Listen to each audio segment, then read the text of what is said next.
नमस्ते और नमस्कार, कैसे हैं आप सभी? मेरा नाम है राजकमल आर्य। दोस्तों, जैसा कि आप सभी को मालूम होगा कि हम एक्सेल की कक्षा बिल्कुल शुरू से पढ़ा रहे हैं।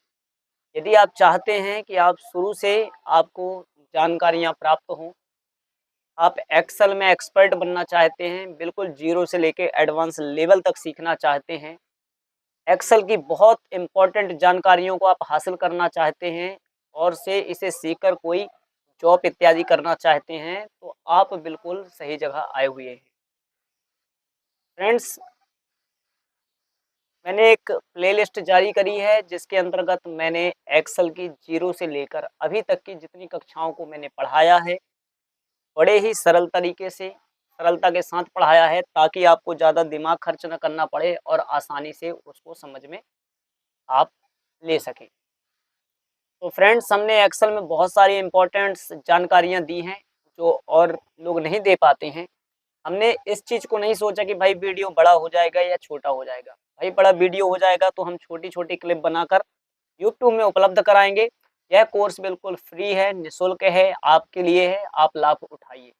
और एक रिक्वेस्ट और करूँगा कि यदि आपको मेरे द्वारा दी गई जानकारी ज्ञान से संपन्न मिलती है, नॉलेजेबल मिलती है, फुल ऑफ इन्फॉर्मेशन मिलती है, सटीक लगती है, तो फ्रेंड्स आप लाइक और सब्सक्राइब ज़रूर करना। देखो, लाइक और सब्सक्राइब आपको करना चाहिए क्योंकि जब आप लाइक, सब्सक्राइब और कमेंट्स करते हैं तो फ्रेंड्स हमें हौसला मिलता है और हम तब कहीं जाकर एक नया वीडियो बनाते हैं ताकि वह जो वीडियो है हमें उत्साहित करे और हमें प्रोत्साहित करे। हम आगे बढ़ते हैं, हम कई बार वीडियो बनाते हैं, कई बार डिलीट करना पड़ता है, कई घंटे पढ़ना पड़ता है, तब कहीं जाके 10-15 वीडियो बनाते हैं, उनमें से 1-2 वीडियो अच्छी बन पाती है। तो हम बहुत मेहनत करते हैं फ्रेंड्स। आप कमेंट में बताइएगा मैं कैसा पढ़ाता हूँ, अच्छा पढ़ाता हूँ कि नहीं पढ़ाता हूँ। कई बार पढ़ाते-पढ़ाते ज़ुबान लड़खड़ा जाती है जिसके कारण शब्द इधर-उधर हो जाते हैं। कई बार कुछ चीज़ भूल भी जाते हैं, उसके लिए मैं क्षमा चाहता हूँ, माफ़ी चाहता हूँ भाइयों। और चलिए, एक्सेल में मैंने बहुत सारी चीज़ पढ़ाई थी। हमने होम मेन्यू को पूरा समाप्त करने जा रहे हैं आज, क्योंकि cell section, style section, number formatting, alignment, font और जो भी क्विक एक्सेस टूल बार इत्यादि जो भी इन्फॉर्मेशन है, सेल क्या है, कॉलम क्या है, रो क्या है, ये मैंने पहले वीडियो में आपको बता चुका हूँ। आप शुरू से सीखना चाहते हैं तो हमारे चैनल को लाइक और सब्सक्राइब कर लें। आइए अब हम पढ़ते हैं। एक बात आप हमेशा याद रखना दोस्तों, कोई भी पेड़ तभी मजबूत होता है जब उसकी जड़ ज़मीन के अंदर तक होती है। इसी प्रकार यदि आपको ये सब समझना है तो आप हमारे वीडियो को बिल्कुल ज़ीरो से लेकर हीरो तक देखें। आइए आज मैं आपको विशेष जानकारी देना चाहूँगा। तो दोस्तों, आज मैं आपको पढ़ाने जाऊँगा ऑटो सम, फिल, क्लियर और फिर उसके बाद sort and filter, find and select. हम इस बात की बिल्कुल चिंता नहीं करेंगे कि वीडियो बड़ा हो जाएगा। बस हमें जो जानकारियाँ हैं, उन जानकारियों को मैं आसान तरीके से आपके सामने रखूँगा। सबसे पहले हम इसे डिलीट कर देते हैं।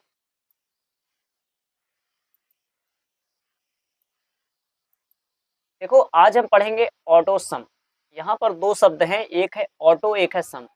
ऑटो का मतलब है फ्रेंड्स ऑटोमेटिक, अर्थात हमें ज़्यादा मेहनत ना करना पड़े और कुछ ही सेकंडों में जब हमारा उत्तर लाते हैं, उसको कहते हैं ऑटोमेटिक। और सम का मतलब होता है जोड़ना। यदि आप एक्सेल पढ़ रहे हैं तो योग करना, प्लस करना, और एक्सेल की भाषा में उसे सम करना कहते हैं और इंग्लिश मीडियम के हिसाब से भी सम के ही कहते हैं। जैसे फ्रेंड्स हम इसमें क्लिक करते हैं तो हमारे सामने कुछ ऑप्शंस आते हैं, जैसे सम आता है, एक एवरेज आता है, फिर काउंट नंबर आता है, मैक्स आता है और मिनिमम आता है। ठीक है, आप समझ गए होंगे। सम के अंतर्गत क्या होते हैं, हम कुछ ही सेकेंडों में, जैसे ये संख्याएं लिखी हुई हैं, आपके पास कोई आया और उसने कहा भाई अमर ने हिंदी, मैथ, इंग्लिश, साइंस और एसएसटी में अलग अलग अंक प्राप्त करे हैं। मैं चाहता हूं कि आप टोटल बता दो कि सब सब्जेक्ट में मिलाकर इसने टोटल अंक कितने प्राप्त करे। तो देखो, एक्सेल में जब हम किसी चीज का उत्तर निकालते हैं तो उसके लिए हमें एक फॉर्मूला लगाना पड़ता है। जैसे संख्याओं को जोड़ना है तो उसके लिए हम क्या कर सकते हैं कि फॉर्मूला लगाएंगे, उसके साथ हम क्या करेंगे, इक्वल क्लिक करते हैं। और इक्वल क्लिक करने के बाद, क्योंकि एक्सेल में जब कोई भी फॉर्मूला लगता है तो सबसे पहले इक्वल लगाया जाता है, सम, क्योंकि हमें जोड़ना है इसलिए सम का फॉर्मूला लगाए। जैसे ही हमने SUM किया, यहाँ पर देखो एक प्ले लिस्ट में हमारे सामने सम से संबंधित जैसे sum if, sum ifs, sum product, sum SQ, बहुत सारी चीजें आ रही हैं, लेकिन हमें केवल सम का फॉर्मूला लगाना है। तो हम टैब बटन की सहायता से उसे क्या करते हैं, आसानी से फ्रेंड्स एक्टिव कर लेते हैं। हम जैसे एक्टिव करते हैं तो देखो हमारे सामने कुछ इस प्रकार का कोष्ठक बन के आ जाता है। हम क्या करते हैं, इसमें एक सेल सेलेक्ट कर लेते हैं और उसका संबंधित सेल, हमने इतने सेलों को हमें क्या करना फ्रेंड्स, इतने सेलों का ही हमें योग करना है। और फिर हम उसके बाद क्या करते हैं, कोष्ठक को बंद कर देते हैं। इसको हमने सेलेक्ट कर लिया, सेलेक्ट करने के बाद हम क्या करते हैं, कोष्ठक को बंद कर लेते हैं। जैसे हम कोष्ठक को बंद करते हैं फिर हम एंटर दबा देते हैं। ठीक है फ्रेंड्स, तो यहाँ पर देखो हमने एंटर दबा दिया। अब जैसे हमने यहाँ पर एंटर दबा दिया फ्रेंड्स, तो हम क्या करेंगे, यहाँ पर देखो ब्लैंक पॉइंट है, हम अपना कर्सर जैसे इसमें लगाएंगे यह अपना चिन्ह बदल लेगा। ये देखो चिन्ह बदल लिया, हम इसे खींच के आसानी से नीचे ले जाएंगे।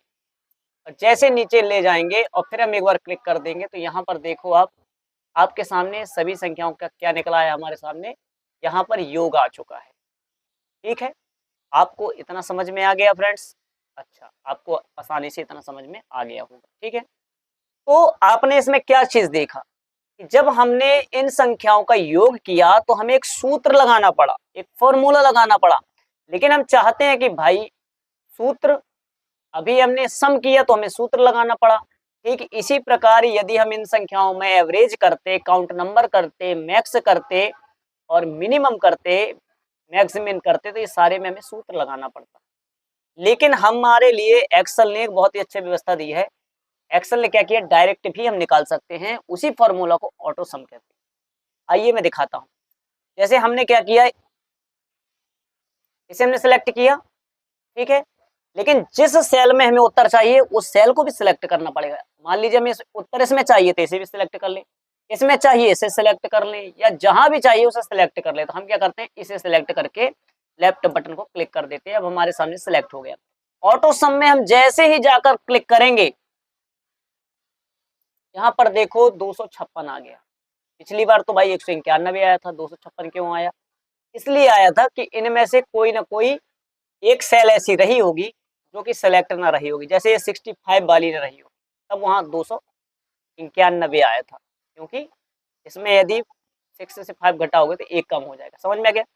अब हम इसे क्लिक करते हैं और से हम चाहते हैं कि जिया ने कितने नंबर प्राप्त किए हैं टोटल, तो जितने सबके टोटल नंबर यदि हम निकालना चाहते हैं तो आसानी से फ्रेंड्स क्या कर सकते हैं, हम इसे खींच के और यहाँ तक ला सकते हैं। और जैसे छोड़ेंगे हमारे सामने जितने विद्यार्थी हैं सभी के टोटल मार्क्स यहाँ पास आ चुके हैं। ठीक है दोस्तों, आपने समझ लिया। आइए इसे कंट्रोल जेड करते हैं, हटाते हैं। ठीक है, अब हमने यहाँ फिर सेलेक्ट किया, हम चाहते हैं भाई एवरेज। एवरेज किसे कहते हैं, तो हिंदी मीडियम्स में जो विद्यार्थी हैं मैं बताऊं, औसत को कहते हैं। औसत कैसे निकालते हैं, सारे सब्जेक्टों के जो टोटल अंक होते हैं सबको जोड़ देते हैं और फिर जितने सब्जेक्ट होते हैं उससे भाग देते हैं, तो इस प्रकार से औसत निकल जाता है। तो हम सम में जाएंगे, अब सम में नहीं करेंगे, ऑटो सम में यदि हम यहाँ पर क्लिक कर दिए फ्रेंड्स तो क्या होगा, ये जुड़ जाएगा। इसलिए यहाँ पर ये बटन दबी लगी हुई है, हम इसे क्लिक करेंगे। जैसे क्लिक करेंगे एवरेज यहाँ पर ऑप्शन आता है और हम एवरेज को क्या करेंगे, ओके करेंगे। जैसे हम यहाँ पर एवरेज को ओके करेंगे तो देखो 5 पॉइंट यहाँ पर 2 आया हुआ है। ठीक है, हम सबका एवरेज चाहते हैं तो क्या करेंगे, फिर वही करेंगे, इसको खींच कर नीचे ले आएंगे तो सारी संख्याओं का जो भी अलग अलग एवरेज है वो हमारे सामने यहाँ पर आ गया है। ठीक है, आपको समझ में आ गया। कंट्रोल जेड से फिर इसे हटा देते हैं। अब हमारे पास फिर मैटर हमारा पहले से जो टेक्स्ट है, जो डाटा है, वो क्या है, सेलेक्ट है। इसी प्रकार से फिर हमने बटन क्लिक किया, अब आया हमारे पास काउंट नंबर। ठीक है, तो काउंट नंबर को कैसे पता करें, काउंट नंबर का मतलब क्या होता है? देखो काउंट नंबर का मतलब होता है जहां केवल नंबर ही काउंट किए जाते हैं, नंबर ही गिने जाते हैं। अर्थात जैसे आप देख पा रहे हो ये हमारे पास पूरी की पूरी एक डेटा शीट है। ठीक है, ये डेटा शीट है, जैसे सेलेक्ट किया। अब यहाँ पर आप ये देखो जो नेम के नीचे जितने भी लिखे हुए हैं क्या है, टेक्स्ट है। ये भी सारे के सारे क्या है, टेक्स्ट है, लेकिन नंबर्स ये हैं। हम ये जानना चाहते हैं कि टोटल कितने सेलों में नंबर है, मतलब कितने सेल जो है नंबर से भरे हुए हैं। तब हम ऐसी कंडीशन में क्या करते हैं फ्रेंड्स, हम यहाँ पर जाते हैं, यहाँ पर क्लिक कर लेते हैं, ठीक है। अब यहाँ पर हम क्लिक कर लेते हैं और आराम से हम यहाँ पर जाएंगे और यहाँ पर हम क्या करेंगे, ये हमने सबसे पहले क्या करिए, यहाँ पर सूत्र लगा लिए। जैसे हमने ऑटो सम पर गए, ऑटो सम पर जाने के बाद हमने काउंट नंबर क्लिक किया, तो ये देखो थोड़ा सा मैं इसको हटा देता हूँ। इस सेल में हमें उत्तर चाहिए, तो हमने क्या किया, हम यहाँ पर गए और हमने यहाँ सेल लगा लिए। अब हम क्या करते हैं, इसको पूरा का पूरा जो ये सेल है टोटल का टोटल, हम इसे क्या करते हैं, सेलेक्ट कर लेते हैं, ठीक है। हमने यहाँ आसानी से सेलेक्ट कर लिया और हमने ओके कर दिया और आसानी से एंटर दबा दिया। जैसे हमने एंटर दबाया तो देखो यहाँ पर 60 आ गया। अब हम गिनकर देखते हैं, ये तो 10 है यहाँ से यहाँ तक लेकर और ये है 11। अब 11 का गुणा यदि मान लीजिए 7 में कर दें तो 77 बॉक्स बताने चाहिए, लेकिन नहीं, 77 में से ये ऊपर के जितने भी हैं 7 बॉक्स, इसको काउंट नहीं किया और ना ही नीचे के ये जितने हैं बॉक्स इसको काउंट किया। केवल उसने किसको काउंट किया, जिसमें नंबर लिखे हैं, जैसे 1 2 3 4 5 6 7 8 9 10, ये 10 तक आया। फिर 10 इसमें 10 दूनी 20, 10 तिया 30, 10 चौको 40, 10 पंचे 50 और 10 छक्का 60, तो 60 बॉक्स हमारे सामने आ गया। देखो यहाँ पर जैसे क्लिक किया तो ये फॉर्मूला बार में हमारे पास सूत्र भी दिख रहा है कि भाई इसमें कौन सा सूत्र लगा हुआ है। आपको ये चीज आसानी से समझ में आ गई होगी। आइए हम इसे भी कंट्रोल जेड से हटा देते हैं, ठीक है। अब हम फिर एक मैटर को यहाँ पर इस डेटे को सेलेक्ट करते हैं और इसे सेलेक्ट करते हैं, एक ब्लैंक सेल भी सिलेक्ट करते हैं और अब हम ये चाहते हैं कि अमर ने 5 जो सब्जेक्ट में मार्क्स हासिल किए, तो सबसे अधिक मार्क्स अंक किस विषय में उसने प्राप्त करे हैं। तब ऐसी कंडीशन में हम फ्रेंड्स क्या करेंगे, ऑटो सम वाली बटन पर क्लिक करेंगे और यहाँ पर मैक्स मतलब होता है मैक्सिमम, सबसे अधिक मार्क्स किस में प्राप्त करें, उसमें हम क्या करेंगे। जैसे हम ओके करेंगे तो देखो इसने 98 नंबर सबसे ज्यादा प्राप्त करे हैं किस सब्जेक्ट में, वो है मैथ में। इसी प्रकार यदि आप इसे क्लिक करेंगे और आसानी से दोस्तों इसे खींच के नीचे ले आएंगे तो यहाँ पर और आप छोड़कर जैसे आप लेफ्ट को ओके करेंगे तो देखो सबका उत्तर दे दिए कि सबसे अधिक मार्क्स किस, ये जितने विद्यार्थी हैं इन्होंने किन विषयों में ज्यादा मार्क्स प्राप्त करे हैं, इसके बारे में यहाँ पर ये जानकारी दी हुई है। हम कंट्रोल प्लस जेड कर देते हैं, इसे हटा देते हैं, ठीक है। अब हमारे पास यहाँ पर डेटा पहले से सेव है। ओके फ्रेंड्स, अब हम क्या करते हैं, इस ऑप्शन पर जाते हैं और मिनिमम, हम चाहते हैं कि भाई अमर ने सबसे कम नंबर कितना प्राप्त करा है। तब हम मिनिमम में जाएंगे और ओके कर देंगे। जैसे ओके किए तो देखो हमारे पास उत्तर 12 आ गए। इंग्लिश में बेचारे ने 12 मार्क्स प्राप्त करे हैं, ठीक है फ्रेंड्स। हम चाहते हैं सभी सब्जेक्ट, तो फिर आप यहाँ पर से खींचकर इसे आसानी से समझ सकते हैं। आपको इतनी चीजें तो आसानी से समझ में आ ही गई होंगी। इस प्रकार से हमने ऑटो सम का जो विकल्प था हमने उसे बड़े ही आसानी से समझ लिया फ्रेंड्स, ठीक है। तो कैसी रही ये खास जानकारी फ्रेंड्स, बहुत अच्छी जानकारी रही होगी। अब मैं आपको पढ़ाऊंगा फिल ऑप्शन, ठीक है। वीडियो ज़्यादा बड़ा ना हो जाए इसलिए हम फिल ऑप्शन अगले विकल्प में पढ़ेंगे। यदि आप चाहते हैं तो मैं इसमें भी पढ़ा सकता हूँ, लेकिन मैं चाहता हूँ वीडियो ज़्यादा लंबा ना हो, एक एक वीडियो में आप आसानी से एक एक चीज़ समझें। तो दोस्तों नमस्कार और आप सभी का धन्यवाद। जाते जाते लाइक और सब्सक्राइब कीजिएगा। मेरे द्वारा दी गई जानकारी यदि आपको श्रेष्ठ लगती है, बेस्ट लगती है, तो आप हमें भी बेस्ट दीजिए और से जाते जाते लाइक सब्सक्राइब कीजिए। कमेंट में ज़रूर कुछ ना कुछ लिख कर जाइए ताकि हमें उत्साह बढ़े। मैं आपसे बात भी करना चाहूँगा, आपके द्वारा किए गए कमेंट का जवाब भी दूंगा। आप उसमें बताइए कि सर कैसा पढ़ा रहे हैं आप ये भी कमेंट कीजिए कि सर किस विषय पे मैं पढ़ाऊँ, किस प्रकार से पढ़ाऊँ, तो मैं ज़रूर उसमें सुधार करूँगा और आपके सामने ये सारे के सारे उत्तर और भी बेस्ट तरीके से रखूँगा। तब तक के लिए दोस्तों नमस्ते, नमस्कार।